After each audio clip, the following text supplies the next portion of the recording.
ರಾಮ ಐತಾಳರು ನದಿಯನ್ನು ದಾಟಿ ಕಣ್ಮರೆಯಾಗುವ ತನಕ ಅವರ ತಂಗಿ ಸರಸ್ವತಮ್ಮ ನೋಡುತ್ತಾ ನಿಂತಿದ್ದಳು. ಅನಂತರ ಬೇಸರ ಬಂದು ಮನೆ ಕಡೆಗೆ ಹೊರಟಳು. ಆದರೆ ಪಾರ್ವತಿಯು ಅವಳು ಕರೆದರೂ ಹೋಗಲಿಲ್ಲ. ಇನ್ನು ಅಲ್ಲಿಯೇ ನಿಂತಿದ್ದಾಳೆ. ಈಗ ಆಕೆಯನ್ನು ಗಂಡನು ಮರಳಿ ಬರುವ ಚಿಂತೆ ಕಾಡುತ್ತಿರಲಿಲ್ಲ, ಬೇಸಾಯದ ಚಿಂತೆ ಕಾಡುತ್ತಿತ್ತು. ನೆರೆ ನೀರು ಇನ್ನು 4 ದಿವಸ ಇದೇ ರೀತಿ ನಿಂತು ಬಿಟ್ಟರೆ ಮುಂದಿನ ವರ್ಷ ಉಣ್ಣುವುದೇನನ್ನ ಎಂಬ ಚಿಂತೆ. ಹಾಗೆ ಕೇಳ ಹೋದರೆ ರಾಮ ಐತಾಳರ ಸಂಸಾರದಲ್ಲಿ ಚಿಂತೆಯ ಭಾರವನ್ನು ಈ ಇಬ್ಬರು ಹೆಂಗಸರು ಹೊತ್ತಂತೆ ಯಜಮಾನರಾದ ಐತಾಳರೇ ಹೊರುವಂತಿಲ್ಲ. ಅವರದ್ದು ಇದ್ದುದರಲ್ಲಿಯೇ ಲಘು ಜೀವನ. ಪೌರೋಹಿತ್ಯದ ದೆಸೆಯಿಂದಾಗಿ ಅವರು ಸಾಗುವಳಿಯ ಕಡೆಗೆ ಸಮನಾಗಿ ಮನಸ್ಸು ಕೊಡುವುದು ಕಡಿಮೆ. ಅವರ ಹೆಂಡತಿ ಪಾರ್ವತಿ ಮೊದಲಿನಿಂದಲೂ ಪಾರ್ವತಿ ಎನಿಸಿಕೊಂಡು ಬಂದವಳು. ಮನೆಯ ಎಲ್ಲರ ಹೊರೆ ತನ್ನದೆಂದು ತಿಳಿಯುವುದು ತೀರಾ ಸ್ವಾಭಾವಿಕ. ಅದರಲ್ಲೂ ಮಳೆಗಾಲ ಬಂತೆಂದರೆ ಎಲ್ಲೆಲ್ಲೂ ಹರಡಿರುವ ನೀರಿನ ಹಾಳೆಗಳೆಲ್ಲವೂ ಅವಳ ಕಣ್ಣಿಗೆ ಅವಳ ಜೀವನದ ಇತಿಹಾಸವನ್ನು ಥಳಿಸುವವು. ತನ್ನ ಮದುವೆಯ ಸಮಯದಿಂದ ಮಳೆಗಾಲಗಳು ಅವಳ ಮನಸ್ಸಿನಲ್ಲಿ ಅಚ್ಚೊತ್ತಿ ಹೋಗಿವೆ. ಮದುವೆಯ ಗಳಿಗೆಯಿಂದ ತೊಡಗಿ ಸಂಸಾರದ ಪ್ರತಿಯೊಂದು ಗಳಿಗೆಯ ನೆನಪು ಅವಳಿಗೆ ಅದರಿಂದಲೇ ಆಗುವುದು. ತನ್ನ ಜೀವನದ ಇಳಿತಗಳೆಲ್ಲ ಅವಳಿಗೆ ಈ ಮಳೆಗಾಲದ ಉಕ್ಕಿನೊಂದಿಗೆ ಹೊಂದಿಕೊಂಡು ಕಾಣಿಸುವವು. ಕೊನೆಗೆ ಒಮ್ಮೊಮ್ಮೆ ಒಂದೊಂದನ್ನೇ ನೆನೆದು ಮನುಷ್ಯರಾಗಿ ಹುಟ್ಟಿ ಫಲವೇನು ಅನಿಸುವುದು. ಈಗಲೂ ಅವಳಿಗೆ ಕಣ್ಮುಂದೆ ಕಾಣಿಸಿದ ಪ್ರಶ್ನೆ ಅದೇ.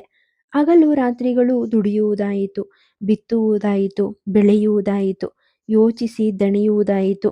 ಈ ಕೆಲಸ, ಈ ಎಣಿಕೆ, ಇವುಗಳಲ್ಲಿ ರಾಮ ರಾಮ ಅನ್ನುವುದಕ್ಕೆ ಸಮಯ ಸಾಲದು. ರಾಮ ರಾಮ ಎಂದರೂ ಮನಸ್ಸೆಲ್ಲೋ ಆ ರಾಮನೆಲ್ಲೋ.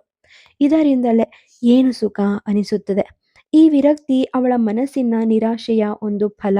ಎಲ್ಲ ಗರತಿಯರಂತೆ ತಾನೊಂದು ಕೂಸನ್ನು ಪಡೆದು ಸುಖ ಸವಿಯಬೇಕೆಂದು ಮಾಡಿದ ಬಯಕೆಗಳು ವಿಫಲವಾದುದರಿಂದ ಸಂಸಾರಕ್ಕೆ ಬಂದು ಬಂಜೆಯಾಗಿ ಸಾಯಬೇಕೆ ಎಂಬೊಂದು ಸಿಡಿಲು ಮನಸ್ಸನ್ನು ಹಾಯ್ದರೆ ಜೀವ ಏತಕ್ಕೂ ಬೇಡವೆನಿಸುವುದು. ಅವಳು ಮೈತುಂಬಿದ ಆ ಗಳಿಗೆಯಿಂದ ಇಂದಿನ ತನಕ ತಾಯಾಗುವ ಹಂಬಲ ತೊಟ್ಟವಳು. ಮೊದಲಲ್ಲಿ ಆ ಬಯಕೆಯು ಕನಸಿನ ಸ್ವರ್ಗದಲ್ಲಿ ಅವಳನ್ನು ತೇಲಿಸಿತು. 5-6 ವರ್ಷ ಅಂತೆಯೇ ಕಳೆಯಲು ಕಾಲವೆಲ್ಲ ಬೇಡಿಕೆ, ಹರಕೆ, ಆಸೆಗಳಲ್ಲಿಯೇ ಮುಗಿಯಿತು. 10 ವರ್ಷವಾದರೂ ಹಾಗೆಯೇ ಇದ್ದುದನ್ನು ಕಂಡು ತಾನು ಪಾಪಿ, ತನ್ನ ಪೂರ್ವಕರ್ಮದ ಫಲ ಅನುಭವಿಸುತ್ತಿದ್ದೇನೆ ಅನಿಸಿತು. ಅವಳ ನೆರೆಕೆರೆಯ ತಂಗಿಯರು, ಅವಳಿಗೂ ಕಿರಿಯರಾಗಿ ಬತ್ತಲೆ ತಿರುಗಿದವರು ಇಂದು ತಮ್ಮ ತಮ್ಮ ಕೂಸುಗಳನ್ನು ಎತ್ತಿ ಮುದ್ದಿಡುತ್ತಿದ್ದಾರೆ. ಸಂಸಾರವೆಂಬುದು ನರಕ ನಿಜ. ಆದರೆ ಹೊಟ್ಟೆಯ ಕೂಸಿನ ನಗುವನ್ನು ಕಂಡು ಆ ನರಕಯಾತನೆ ಅರ್ಧಕ್ಕೆ ಅರ್ಥವಾಗದೆ ಎಂಬ ಆಸೆ ಎಂದೂ ಅವಳಿಂದ ಹೋಗದು. ಹೆಚ್ಚು ಕಡಿಮೆ ಅವಳದೇ ವಯಸ್ಸಿನ ಕಿಟ್ಟಪ್ಪಮ್ಮಯ್ಯರ ಮಗಳು ಜಾನಕಿ 13ರಲ್ಲಿ ಬಸುರಿಯಾಗಿ 14ರಲ್ಲೇ ತಾಯಾದಳು. ಈಗ ಅವಳು ಮಗಳ ಮಗುವನ್ನು ಕಾಣುವ ಹಿಗ್ಗಿನಲ್ಲಿದ್ದಾಳೆ. ಆದರೆ ಪಾರ್ವತಿಗೆ ಆ ಕರುಳಿನ ಕರೆಯೇ ಬಾರದು. ತನ್ನ ಮಗುವಿಗೆ ಮಣ್ಣಿ ಉಣಿಸುವ ಯೋಗವೇ ಕೂಡಲೊಲ್ಲದು. ಹೊಟ್ಟೆಯಲ್ಲಿ ತುಂಬಿದ ತನ್ನೆಲ್ಲ ಪ್ರೀತಿ ಮಮತೆಗಳನ್ನು ಅವಳು ಯಾರ ಮೇಲೆ ಕಳೆಯಲಿ? ಐತಾಳರೋ? ಹಗಲು ಮನೆಯಲ್ಲಿರುವುದೇ ಕಡಿಮೆ. ಇದ್ದರೂ ಹೆಂಡತಿಯೊಡನೆ ಪಟ್ಟಾಂಗ ಹೊಡೆಯುವ ಹೆಣ್ಮರುಳೆ. ಗಂಡು ಹೇಗೆ ಬಿಗುವರಿತು ಇರಬೇಕು ಎಂಬುದನ್ನು ಬಲ್ಲರು.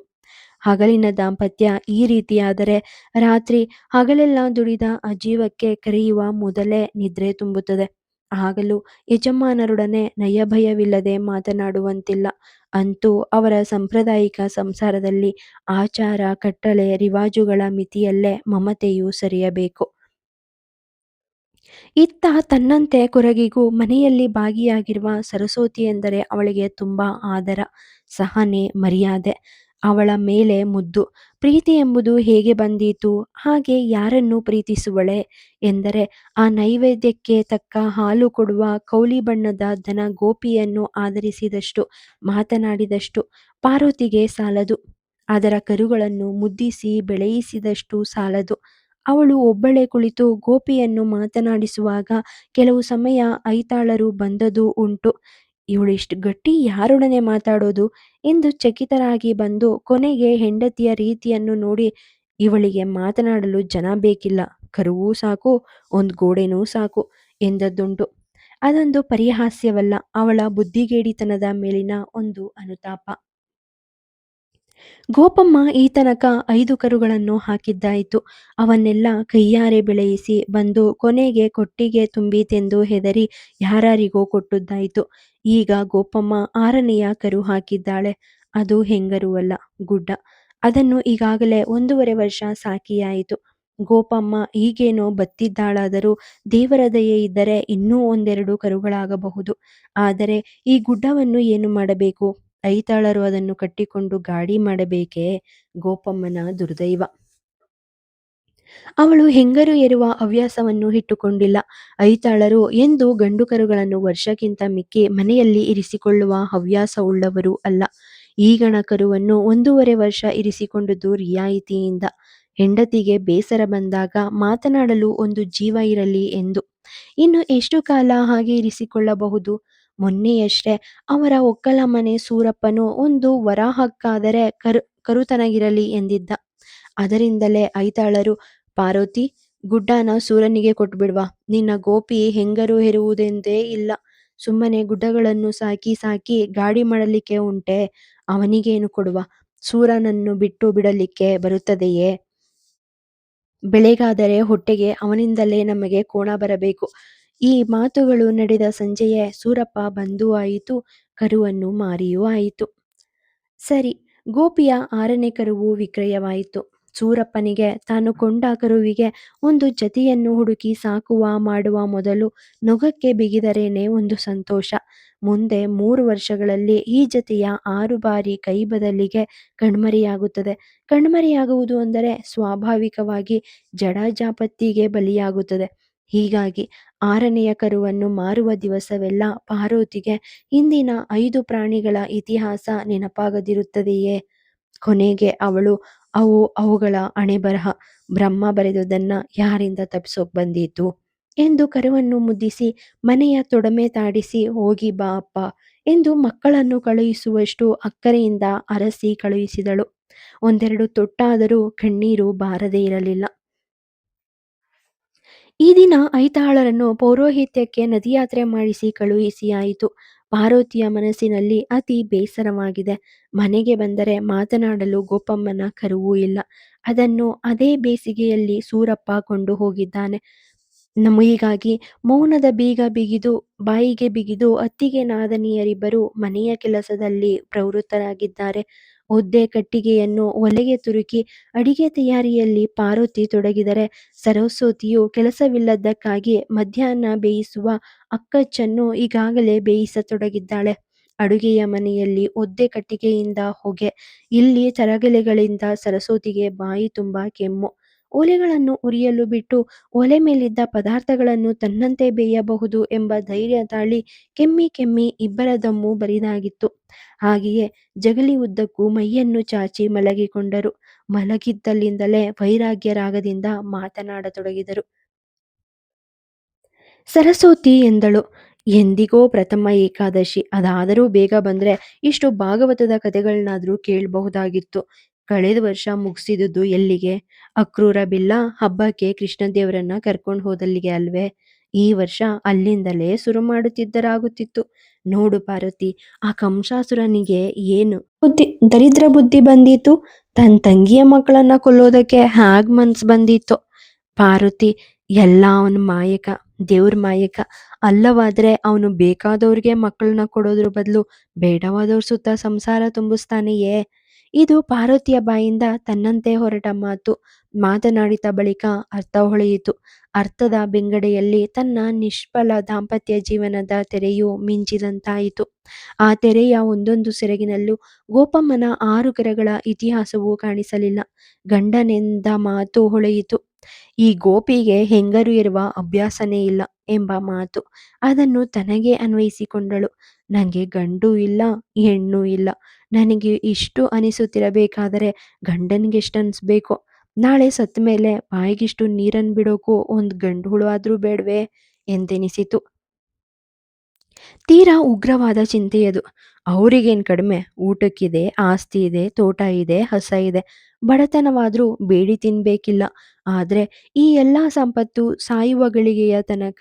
ಆ ಗಳಿಗೆ ಬಂದರೆ ಅವರ ಕೈಯಿಂದ ಒಂದು ಸೌಟು ತೀರ್ಥವನ್ನು ಸೌಟು ತೀರ್ಥವನ್ನು ಬಾಯಿಗೆ ಹಾಕಿಕೊಳ್ಳುವ ಯೋಗ್ಯತೆ ಇಲ್ಲದೆ ಹೋಗಬೇಕು ಎಂದು ಹೊಳೆದ ಕ್ಷಣವೇ 4 ಸೌಟು ನೀರು ಕಣ್ಣೀರಿಂದಲೇ ಸುರಿಯಿತು. ಅದನ್ನು ಸರಸ್ವತಿಯು ಕಾಣದವಳೆ. ಹೀಗೆ ಅವಳು ದುಃಖಿಸುವಾಗಲೆಲ್ಲ ಇಂಥದಕ್ಕೆ ಮರುಗುತ್ತಿರುತ್ತಾಳೆ ಎಂಬುದರ ಅರಿವು ಅವಳಿಗೆ ಇದೆ. ಅದನ್ನು ಕಂಡು ಕಂಡು ಸಮಾಧಾನ ಹೇಳಿ ಅವಳಿಗೆ ಸಾಕಾಗಿತ್ತು. ಅವಳೆಂದಳು, ಅತ್ತಿಗೆ, ನೀನು ಆರಾಮ ದೇವರಿಗೆ ತಿಂಗಳಿಗೆ 6 ಸಾರಿ ಸುತ್ತು ಬರುತ್ತಿ. ಪ್ರತಿ ಸಂಕ್ರಾಂತಿಗೆ ಆಣೆಗುಡ್ಡೆಗೆ ಹೋಗಿ ಗಣಪತಿ ದೇವ್ರ ದರ್ಶನ ಮಾಡ್ಕೊಂಡು ಬರ್ತಿ. ಯಾವ ವ್ರತ ಮಾಡಿದ್ದಿ ಯಾವ್ದು ಮಾಡಿಲ್ಲ ಅನ್ನೋ ಹಾಗಿಲ್ಲ. ಅಶ್ವತ್ಥ ದೇವರಿಗೆ ಸುತ್ತು ಬಂದದ್ದನ್ನ ಒಟ್ಟುಗೂಡ್ಸಿದ್ರೆ ಕಾಶಿ ಯಾತ್ರೆನೇ ಆದೀತು. ಇಷ್ಟೆಲ್ಲ ವ್ಯರ್ಥವಾಗ್ಬೇಕಾದ್ರೆ ಅವನ ಮನ್ಸಿಗೆ ಬರ್ಲಿಲ್ಲ ಅಂತ ಕಾಣ್ತದೆ. ಅದಕ್ಕೇನ್ ಮಾಡೋದು? ಈಗ ನೀನ್ ಕರುಳೇ ಹೆರಬೇಕೆಂಬುದೇನು? ಹೋಗ್ಲಿ, ದತ್ತು ಮಾಡ್ಕೊಂಡ್ರೆ ಏನ್ ತಪ್ಪು ಎಂದು ಸಮಾಧಾನ ತರ ಹೋದಳು. ತನ್ನ ಪಾರ್ವತಿಯು ಇಂದಲ್ಲ ನಾಳೆ ಬಸರಿಯಾದಾಳು ಎಂದು ಹಂಬಲಿಸಿ ನಿರಾಶಳಾದ ಆಕೆಯು ಕೊನೆಗೆ ಈ ಹಾದಿಯನ್ನು ಬಗೆದಳು. ಪಾರ್ವತಿಯ ಕಿವಿಗೆ ಆ ಮಾತು ಬಿದ್ದೊಡನೆ ಹೌದೆನಿಸಿತು. ತನ್ನ ಮಂಕು ಬುದ್ಧಿಗೆ ಯೋಚನೆ ಮೊದಲೇ ಏತಕ್ಕೆ ಹೊಳೆದಿರಬಾರದು ಎಂದು ತೋಚಿತ್ತು. ಮತ್ತು ದತ್ತು ಮಗನಾದರೂ ಮನೆಗೆ ಬಂದರೆ ಸತ್ತ ಮೇಲೆ ಸದ್ಗತಿ ದೊರಕಿಸಿಯಾನಲ್ಲ, ತನ್ನಪ್ಪ ಎಂದೇ ಶ್ರಾದ್ದ ತರ್ಪಣ ಕೊಟ್ಟಾನಲ್ಲ ಎಂಬ ಭ್ರಮೆ. ಈ ಹೊಸ ಯೋಚನೆಗಳಿಂದಾಗಿ ಅವಳ ಮನಸ್ಸಿನ ದುಃಖ ಕಡಿಮೆಯಾಯಿತು. ಅದಕ್ಕೆ ಸಮನಾಗಿ ಹೊರಗೆ ಬಾನಿನಲ್ಲಿ ಕವಿದ ಮುಗಿಲು ಚೆದುರಿತು. 15 ದಿನಗಳ ತನಕ ಮುಖ ತೋರಿಸದ ಸೂರ್ಯನ ಬಿಸಿಲು ಮನೆಯ ಅಂಗಣದಲ್ಲಿ ಬಿದ್ದಿತ್ತು. ಆಗ ಮಲಗಿದ ಇಬ್ಬರೂ ತಟ್ಟನ್ನೇ ಎಚ್ಚೆತ್ತರು. ಏಳುವ ಅಡರನ್ನಾದರೂ ಬಿಸಿಲಿಗೆ ತಂದು ಹಾಕುವ. ಸೂರ್ಯದೇವರು ಇಷ್ಟು ರಿಯಾಯಿತಿ ಮಾಡಿದ್ದೇ ದೊಡ್ಡದು. ಒಣಗಿದಷ್ಟು ಒಣಗ್ಲಿ, ತರಗೆಲೆಯು ಹಾಗೆ ಚಿಂದಿಯಾದ್ರೆ ಬೆಂಕಿ ಊದಿದಷ್ಟು ನಂದುತ್ತದೆ ಎಂದು ಕೆಲಸಕ್ಕೆ ಹೊರಟರು. ಇಬ್ಬರೂ ಅವಸರವಾಗಿ ಎದ್ದು ಕೊಟ್ಟಿಗೆಯ ಚಾವಡಿಯಲ್ಲಿ ರಾಶಿ ಹಾಕಿದ್ದ ಗೆಲ್ಲು, ಏಗೆ, ಅಡರು, ಎಲೆ, ಕಸ ಎಲ್ಲವನ್ನು ತಂದು ಅಂಗಳದಲ್ಲಿ ಬಿಡಿಸಿ ಹರವಿದರು. ಈ 15 ದಿವಸ ಸಂತದ್ವಾರ ಮಳೆಯಿಂದ ಎಲ್ಲ ಉರುವಲು ಒದ್ದೆಯಾಗಿ ಬೆಂಕಿ ಹುಟ್ಟುವುದು ಸಮ, ಯಜ್ಞ ಮಾಡುವುದು ಸಮ ಎಂದೆನಿಸಿತು. ಈಗ ಬಂದ ಬಿಸಿಲನ್ನು ಯಾರಾದರೂ ಬಿಟ್ಟಾರೆಯೇ? ಈ ಕೆಲಸ ಮುಗಿಯಲು ಸರಸ್ವತಿಯು ಅಂಗಳದಲ್ಲೇ ನಿಂತು ಇನ್ನೂ ಏನೇನೋ ಮರೆತವಳಂತೆ ಯೋಚಿಸುತ್ತಿದ್ದಾಳೆ. ಪಾರ್ವತಿ ಆಗ, ಅತ್ತಿಗೆ, ಮೀಯಲಿಕ್ಕೆ ಹೋಗು, ನಿನ್ನ ಬೆನ್ನಿಗೆ ನಾನೂ ಬಂದೆ ಎಂದಳು. ಸರಸ್ವತಿಗೆ ಸ್ನಾನಕ್ಕೆ ಹೋಗುವಳು ಮನಸ್ಸು ಬಾರದು. ಬಿಸಿಲು ಬಂದ್ರೆ ಏನೋ ಮಾಡಬೇಕು ಎಂದು ಎಷ್ಟೋ ದಿವಸಗಳಿಂದ ಅವಳು ಯೋಚಿಸಿ ಬಂದ ಕೆಲಸವಿದೆ. ಅದೇನೆಂದು ನೆನಪಾಗದೆ ಅವಳ ಕಾಲು ಕದಲುವುದಿಲ್ಲ. ಪಾರ್ವತಿಯು, ಎಂಥದೇ ಅದು, ಏನೇ ಅದು ಎಂದು ಕೇಳಿ ಕೇಳಿ ಬೇಸರಗೊಂಡು ಕೆರೆಗೆ ಹೋದಳು. ಅಲ್ಲಿ ನೀರಿನಲ್ಲಿ 3 ಮುಳುಕು ಹಾಕಿ ಸ್ನಾನದ ಶಾಸ್ತ್ರ ಮುಗಿಸಿ ಅವಸರವಾಗಿ ಹಿಂದಕ್ಕೆ ಬಂದಳು. ಕೆಲಸ ಸ್ನಾನಗಳ ಗಡಿಬಿಡಿಲಿ ಒಲೆ ಮೇಲಿಡ್ಸಿದ ಅನ್ನ ಗಂಜಿಯಾದ್ರೆ ಗತಿ ಏನು ಎಂದು ಗಡಿಬಿಡಿಗೊಂಡು ಬಂದರೆ ಅಂಗಳದಲ್ಲಿ ಬೆಪ್ಪಾಗಿ ಯೋಚನೆ ಮಾಡುತ್ತಾ ನಿಂತಿದ್ದ ಸರಸ್ವತಿಯು ಇನ್ನೂ ನಿಂತೇ ಇದ್ದಾಳೆ. ಅವಳನ್ನು ಕಂಡ ಪಾರ್ವತಿಯ ಮನಸ್ಸಿಗೆ, ಅತ್ತಿಗೆ, ನನಗೀಗ ನೆನ್ಪಾಯ್ತು. ಅಟ್ಟದ ಮೇಲೆ ಇರಿಸಿದ ಹಪ್ಳ ಸಂಡಿಗೆ ಈ ಪಾಟಿ ತಂಡಿಗೆ ಬುಗ್ಟು ಹಿಡಿದೇ ಇದ್ದೀತೆ, ತೆಗೆದು ಬಿಸಿಲಿಗೆ ಹಾಕ್ಬೇಕಲ್ಲ ಎಂದಳು. ಹಾ, ನೋಡುದ್ಯಾ, ಎಂಥದೋ ಮರ್ತಿದ್ದೆ ಅಂದೆ. ಇದನ್ನೇ ನಿನಗೆ ಹಟ್ಟ ಹತ್ಲಿಕ್ಕೆ ಆಗ್ಲಿಕ್ಕಿಲ್ಲ. ನಾನು ಮೀಯದೆ ಮಡಿ ಹಪ್ಳ ಮುಟ್ಟೋ ಹಾಗಿಲ್ಲ. ಬೇಗ ಹೋಗಿ ಒಂದು ಮುಳುಕ್ ಹಾಕಿ ಬರ್ತೀನಿ ಎಂದು ಅವಳು ತನ್ನ ಸ್ನಾನಕ್ಕೆ ಹೊರಟಳು. ಅವಳು ಸ್ನಾನ ಮುಗಿಸಿ ಬರುವಾಗ ಅಡುಗೆ ಮನೆಯಿಂದ ಪಾರ್ವತಿಯು ಹೊರಬಿದ್ದು, ಅತ್ತಿಗೆ, ಒಂದು ಕೆಲಸ ಪಸಂದಾಯಿತು ಎಂದಳು. ಏನು ಎಂದು ಆಕೆ ಕೇಳಲು, ಮತ್ತೇನು, ಅನ್ನ ಬೆಂದದ್ದು ಹೆಚ್ಚಾಗಿ ಬೋನವಾಗ್ಬಿಟ್ಟಿದೆ. ಬಾಗಿದರೆ ತಿಳಿಲೇ ಇಲ್ಲ. ಆ ಮಡ್ಡಿಯನ್ನ ನೀನ್ ಹೇಗ್ ತಿಂತಿ? ನಿನ್ಗೆ ಬಲ್ವಾದ ಅನ್ನ ಇದ್ರೆ ಒಂದು ಮುಷ್ಟಿ ಆದ್ರೂ ಹಿಡಿಯುತ್ತೆ ಅಂದಳು. ಒಂದ್ ದಿವಸ ಮಡ್ಡಿ ಅನ್ನ ತಿಂದ್ರೆ ನಾನೇನ್ ಸಾಯ್ಲಿಕ್ಕಿಲ್ಲ ಎಂದು ಸರಸ್ವತಿ ಅಟ್ಟವನ್ನೇರಿ ಪಾರ್ವತಿಯ ಸಹಾಯದಿಂದ ಹಪ್ಪಳ ಸಂಡಿಗೆಗಳ ಗುಡಾಣ ಕೆಳಕ್ಕೆ ಇಳಿಸಿದಳು. ಅದರ ಬಾಯಿ ತೆರೆದಾಗ ಗಮ್ಮೆಂದು ನಾತ ಹೊರಡದೆ ಇದ್ದೀತೆ. 15 ದಿವಸದ ಮಳೆಯ ತಂಡಿಯಿಂದ ಹಪ್ಪಳಕ್ಕೆಲ್ಲ ಗಡ್ಡ ಮೀಸೆ ಬಂದಿತ್ತು. ಗುಡಾಣ ಉರುಳಿಸಿ ಹೊರಗಿನ ಜಗುಲಿಗೆ ತಂದರೆ ಬಾನಿನಲ್ಲಿ ತಿರುಗಿ ಕಾರ್ಮುಗಿಲು ಕವಿದಿತ್ತು. ಅಯ್ಯೋ ದೇವ್ರೆ, ಈ ಮಳೆಗೂ ಒಂದು ಕುಚೇಷ್ಟೆ ಅಂತ ಕಾಣ್ತದೆ. ಹಪ್ಳ ಒಣಗ್ಸೋ ಅಂತ ಕೆಳಗ್ ತಂದ್ರೆ ಈ ಮುಗುಲಿಗೆ ಸೊಕ್ಕೆ ಬಂದಿದೆ. ಅದ್ಕೆ ಈಗ ಅಡರು ಒಟ್ಟು ಮಾಡ್ಬೇಡ್ವೆ, ಒಣಗ್ಸಿದ್ದೆಲ್ಲ ವ್ಯರ್ಥ ಎಂದಳು. ಸರಸ್ವತಿಯು "ನೀನು ಸುಮ್ನಿರು. ಅದು ಒಣಗಿದ್ದು ಅಷ್ಟ್ರಲ್ಲೇ ಇದೆ. ಇನ್ನು ಒದ್ದೆಯಾದ್ರೂ ಅಷ್ಟೇ. ಸಾಯಂಕಾಲಕ್ ತೆಗಿವ. ಈ ಹಪ್ಳದ್ದೇ ಯೋಚ್ನೆ ನನ್ಗೆ. ಬೇಗ್ನೆ ಊಟ ಮಾಡಿ ಒಲೆ ದಂಡೆನ ಬಳ್ದು ಚೊಕ್ಕ ಮಾಡಿದ್ರೆ ಅದ್ರ್ ಮೇಲಾದ್ರೂ ಒಂದ್ 100 ಹಪ್ಳ ಒಣಗಿಸ್ಬಹುದು" ಎಂದಳು. ಸರಿ. ಇಬ್ಬರೂ ಊಟದ ನಿರ್ಧಾರದಿಂದ ಒಳಗೆ ಹೋಗುವಾಗ ಗೋಪಮ್ಮನ ಅಂಬಾ ಎಂಬ ಕರೆ ಕೇಳಿಸಿತು. ಮಳೆಯಿಂದಾಗಿ ಗೋಪಮ್ಮ ಮನೆ ಬಿಡದೆ ವಾರವಾಗಿತ್ತು. ಈಗ ಮೇಲಿಂದ ಮೇಲೆ ಮುಗಿಲು ಬಿಸಿಲು ಬಂದಿರುವುದನ್ನು ಕಂಡು ಯಾರಾದರೂ ಹೊರಗೆ ಬಿಟ್ಟಾರು ಎಂದು ತಿಳಿದಿದ್ದಳು. ಆದರೆ ಮನೆಯವರು ತಮ್ಮ ತಮ್ಮ ಕೆಲಸದಲ್ಲಿ ಮಗ್ನರಾಗಿ ತನ್ನನ್ನು ಮರೆತದ್ದಕ್ಕೆ ಹೀಗೆ ಕೂಗಿದಳು. ಗೋಪಿ ಎಷ್ಟು ಮೆತ್ತಗೆ ಕೂಗಿದರೂ ಪಾರ್ವತಿಗೆ ಕೇಳಿಸುತ್ತದೆ. ಅವಳು ಈ ಕರೆಯನ್ನು ಕೇಳಿ "ಅತ್ಗೆ, ಕರುಗಾಗಿ ಗೋಪಿ ಕೂಗ್ತಾಳೋ ಏನೋ" ಎಂದಳು. ಹಾಗೆಯೇ ಹಟ್ಟಿಯ ತನಕ ಹೋಗುವಾಗ ಗೋಪಮ್ಮ ತನ್ನ ಕೊರಳ ಹಗ್ಗವನ್ನು ಎಳೆದೆಳೆದು ಕೂಗುತ್ತಿದ್ದಳು. ಆಗಲಿ ಎಂದು ಪಾರ್ವತಿಯು ಕೊರಳ ಹಗ್ಗವನ್ನು ತಪ್ಪಿಸಿದಳು. ಗೋಪಿ ಕೊಟ್ಟಿಗೆಯಿಂದ ಕರುವಿನಂತೆ ಚೊಂಗಾಡಿ ಅಂಗಳಕ್ಕೆ ಬಂದಳು. ಮಳೆ ಬಿಟ್ಟಾಗ ಕಾಲು ಸಡಿಸಲು ಅವಳಿಗೆ ಇಷ್ಟವಾಗಿತ್ತು. ಇತ್ತ ಕವಿದ ಮುಗಿಲು ಒಂದೇ ಗಾಳಿಯ ಭರಕ್ಕೆ ಚೆದುರಿ ತಿರುಗಿ ಕೂರಾದ ಬಿಸಿಲು ಬಡಿಯಿತು. ಊಟವಾದ ಮೇಲೆ ಬೆಟ್ಟಿಗೆ ಹೋಗಬಹುದು ಗೋಪಿ ಎಂದು ಪಾರ್ವತಿ ಅವಳನ್ನು ಒಂದು ಮರದ ತಂಪಿಗೆ ಕಟ್ಟಿ ಕುಡಿಯಲು ಕಲಗಚ್ಚನ್ನು ಇರಿಸಿ ತಾನು ಊಟಕ್ಕೆ ಹೋದಳು. ಗೋಪಿಯನ್ನ ಹೊರಗ್ಬಿಡ್ಬೇಕು. ನಾನು ಊಟ ಮಾಡಿ ಹೋಗ್ ಬರ್ತೀನಿ.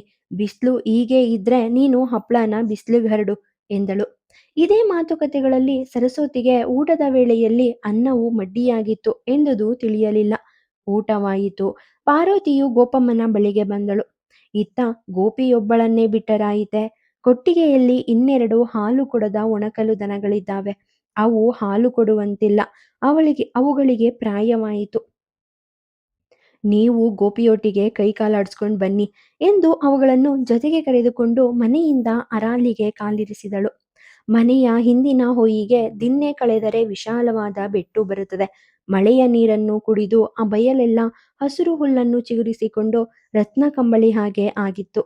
ಬಿಸಿಲು ಆ ಹಸುರಿನ ಮೇಲೆ ಕುಣಿದಾಡುತ್ತಿತ್ತು. ಅಲ್ಲೇ ಎದುರಿಗೆ ಮಳೆಗಾಲದ ಕಡಲು ನೀರು ಆರ್ಭಟಿಸುತ್ತಿತ್ತು. ಈ ಎಲ್ಲವನ್ನು ಕಂಡು ಪಾರ್ವತಿಯು ಅಲ್ಲೇ ನಿಂತಳು. ನಿಸರ್ಗದಿಂದ ಸೌಂದರ್ಯದಿಂದ ಎನ್ನಲೋ, ಪಾಪ ಅವಳಿಗೆ ನಿಸರ್ಗದ ವ್ಯಾಮೋಹ ಎಲ್ಲಿಂದ ಬಂದೀತು? ಆ ಕಡಲು, ಆ ಅಳುವೆ, ಆ ನದಿ, ಆ ಮರಳಿನ ದಂಡೆ ಇವೆಲ್ಲ ಅವಳ ಜೀವನದ ಪ್ರತಿ ನಿಮಿಷದ ಒಡವೆಗಳು. ಅವುಗಳಿಗೊಂದು ಚೆಲುವು ಇದೆ ಎಂಬುದನ್ನು ಅವಳು ತಿಳಿದವಳಲ್ಲ. ಆದರೂ ಆ ಗಳಿಗೆಗೆ ಮನಸ್ಸು ಉಕ್ಕಿದಂತೆ ಕಾಣಿಸುತ್ತಿತ್ತು. ಕಾರಣ, ಗೋಪಮ್ಮ ತನಗೆ ದೊರಕಿದ ಸ್ವಾತಂತ್ರ್ಯದಿಂದ ಆ ಬೆಟ್ಟಿನಲ್ಲಿ ಎಳೆಗರುವಿನಷ್ಟೇ ಹರ್ಷದಿಂದ ಚೊಂಗಾಡುತ್ತಿದ್ದಳು. ಬಾಲ ಎತ್ತಿ ತಿನ್ನುವುದನ್ನು ಬಿಟ್ಟು ಆಚಿಂದೀಚೆ ಸುತ್ತುತ್ತಿದ್ದಾಳೆ. ಅವಳ ಉಕ್ಕಿಗೆ ಹುರುಪುಗೊಂಡು ಆ ಹಳೆಯ ಮುದಿಗೊಡ್ಡು ದನಗಳೆರಡು ಮನಸೋತು ಓಡುತ್ತಿವೆ. ಪಾರ್ವತಿ ನಕ್ಕಳು. ಇವಕ್ಕೆ ಮರಳು ಗೋಪಿ. ಬಿಸಿಲು ಬಿಟ್ಟಾಗ ಸಂಕ ಮುರಿದಲ್ಲೇ ಸ್ನಾನ ಎಂದು ಹುಲ್ಲು ಬಾಯಿಗೆ ಹಾಕೊಳ್ಳೋ ಬದಲು ದಿಗಣ ಹಾಕ್ತೀಯಾ ಮಳೆ ಬಂದ್ರೆ ಎಂದಳು. ಆ ಮಾತಿನ ಅರ್ಥ ಗೋಪಿಗೂ ಮಂದಟ್ಟಾಯಿತೋ ಏನೋ.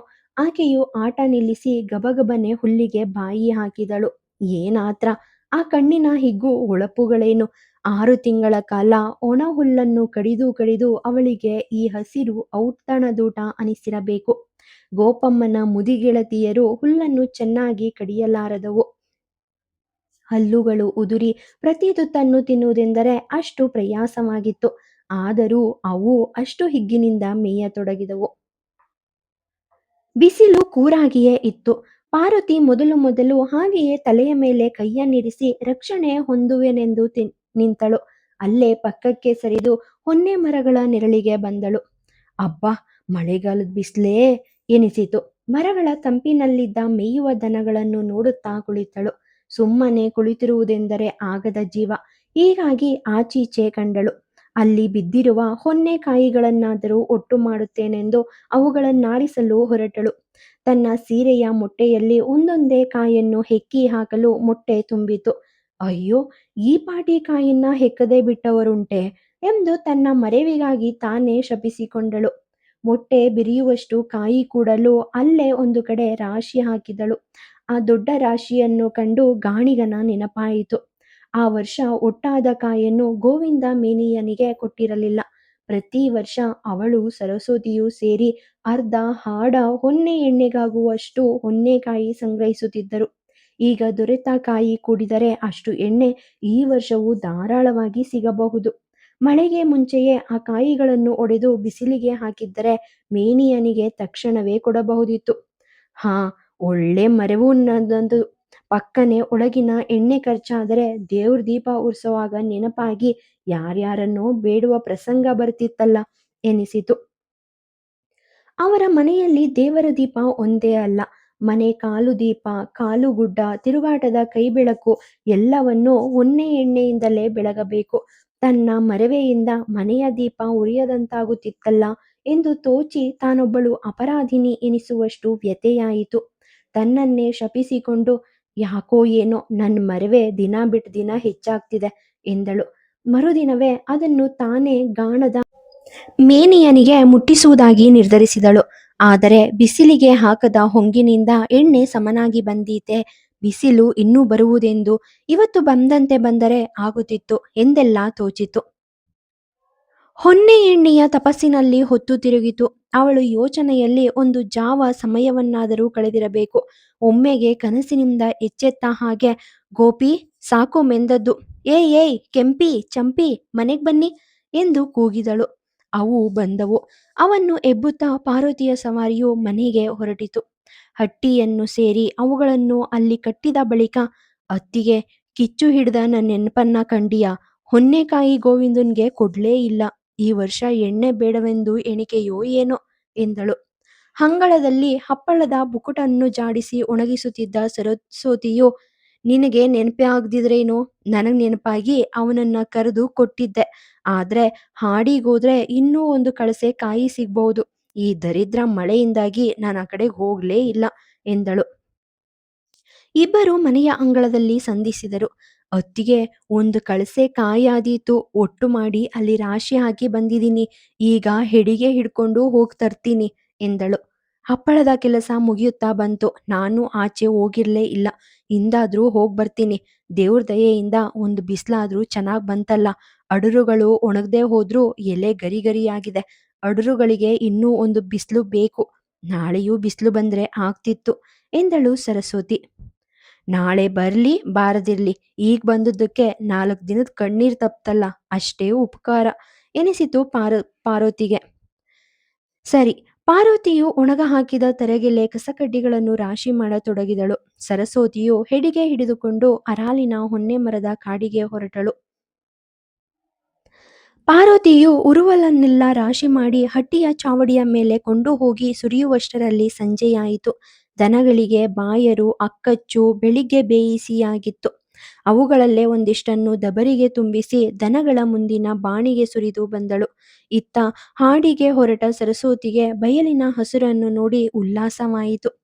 ಕಾಯನ್ನು ಅವಳು ರಾಶಿ ಮಾಡಿದಾಳೆ, ನನಗೇನ್ ಕೆಲ್ಸ, ನಾನು ತರಗಲೆಯನ್ನಾದರೂ ಗುಡಿಸ್ತೀನಿ, ಅವು ಬಿಸಿಲಿಗೆ ಪಸಂದ ಒಣಗಿವೆ ಎಂದು ಯೋಚಿಸಿ ಮರದ ಹಸಿ ಅಡರುಗಳಿಂದ ಒಂದು ಗುಡಿಸುವ ಸೂಡಿ ಮಾಡಿ ತರಗೆಲೆ ಗುಡಿಸಿದಳು. ಕೂತಲ್ಲೇ 3 ಬೀಳ್ ಹೆಡಿಗೆ ದರಲೆಯಾದೀತು ಎಂದು ಹಿಗ್ಗಿದಳು.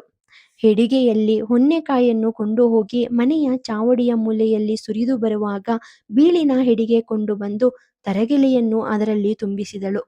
ಒತ್ತಿ ಮೆಟ್ಟಿ ತುಂಬಿಸಿ ಮನೆ ಸಾಗಿಸಿದರೆ ಅವಳ ಅಮೃತದ ನಾಲಿಗೆಯಂತೆ 3 ಹೆಡಿಗೆ ತರಗೆಲೆ ಸಮನಾಗಿ ಆಯಿತು. ಮನೆಗೆ ಬಂದವಳು, ಪಾರ್ವತಿ ನೋಡು, ಇಷ್ಟೆಲ್ಲ ದರಲೆ ಕೊಳೆತು ಮಣ್ಣಾಗ್ತಿತ್ತಲ್ಲ ಎಂದಳು. ಸಂಜೆ ಚಾವಡಿಯಲ್ಲಿ ದೀಪವನ್ನು ತಂದಿರಿಸುವಾಗ ಪಾರ್ವತಿಗೆ ತಿರುಗಿ ಹೊನ್ನೆಣ್ಣೆಯದೇ ನೆನಪು. ಅತ್ತಿಗೆಯನ್ನು ಕರೆದು, ಅತ್ಗೆ, ಹೊನ್ನೆಕಾಯನ್ನ ಮೇಯನಿಗೆ ಕೊಟ್ಟಿದ್ದಿ ಎಂದಿಯಾ? ಹೌದು, ಅವನು ಎಣ್ಣೆ ತಂದ್ಕೊಟ್ಟ ನೆನಪಾಗ್ಲದಲ್ಲ. ಎಣ್ಣೆ ಮೆಲ್ಲಗ್ ತರ್ತಾನೆ, ಅವನ್ ಕೆಲ್ಸ ಅವನ್ ಮಾಡ್ದ, ಇನ್ನು ನಮ್ಗೆ ಎಣ್ಣೆ ಬೇಕಾದಾಗ ಅವನಿಗೆ ನೆನಪು ಹುಟ್ಟಿಸಿದ್ರೆ ಆಯ್ತು. ಗೋವಿಂದನಲ್ಲಿ ಎಣ್ಣೆ ಇದ್ರೇನು ನಮ್ಮಲ್ಲಿದ್ರೇನು ಎರಡೂ ಒಂದೇ ಅಲ್ವೇ? ಅಲ್ಲ, ಮನೆಯೊಳಗೆ ಖರ್ಚಿಗೆ ಸಾಕಷ್ಟು ಇದೆಯೇ? ಅರ್ಧ ಬೇಳೆಗೂ ಮಿಕ್ಕಿಯೇ ಇದೆ, 15 ದಿವಸವಾದ್ರೂ ಬಂದೀತು. ಅಲ್ಲದೆ ಈ ಗಾಳಿಗೆ 3 ದೀಪಗಳನ್ನ ಉರಿಸಿ ಮಾಡೋದಾದ್ರೂ ಏನು ಮುತ್ತು ಸುರಿಯಲಿಕ್ಕಿದೆಯೇ? ಪಾರ್ವತಿಯ ಮನಸ್ಸು ಹಗುರವಾಯಿತು. ಹೊನ್ನೆ ಎಣ್ಣೆಯ ಮಹಾ ಸಮಸ್ಯೆ ಮುಗಿಯಿತು.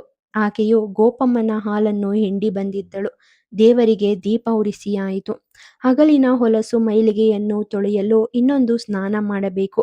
ಇಬ್ಬರು ಕೆರೆಗೆ ಮೀಯಲು ಹೋದರು. ಇನ್ನು ಮುಗಿಲುಗಳು ಕಲೆತಂತಿಲ್ಲ. ಹವೆ ಸೆಕೆಯಾಗಿಯೇ ಇತ್ತು. ತಣ್ಣೀರಿನಲ್ಲಿ ಮುಳುಗಲು ಒಂದು ಆನಂದವೇ ಅನಿಸಿತು. ಇಬ್ಬರೂ ಮೈಯುಜ್ಜುತ್ತಾ ಕುತ್ತಿಗೆ ತನಕ ನೀರಲ್ಲಿ ನಿಂತು ಮಾತನಾಡತೊಡಗಿದರು. ರಾತ್ರಿ ಅಡುಗೆ ಬೇಕೇ ಬೇಡವೇ ಎಂಬುದು ಮುಂದಿನ ವಿಷಯವಷ್ಟೆ. ಪಾರ್ವತಿಯು, ನಿನಗೇಗೂ ಊಟ ಇಲ್ಲ, ನನಗೂ ಅಷ್ಟು ಹಸಿವಿರೋ ಹಾಗೆ ಕಾಣೆ, ಮಧ್ಯಾಹ್ನ ಅನ್ನ ಮಡ್ಡಿಯಾದುದ್ದೋ ಏನೋ ಎಂದಳು. ನಡುವೆ ಸರಸ್ವತಿಯು ಬಾಯಿ ಹಾಕಿ, ಹೌದು, ನೀನ್ ಹಾಗೆ ಉಪವಾಸವಿದ್ದೆ, ಹೀಗೆ ಒಣಗೆ ಕಡ್ಡಿಯಾದದ್ದು ಎಂದು ಹಂಗಿಸಿದಳು.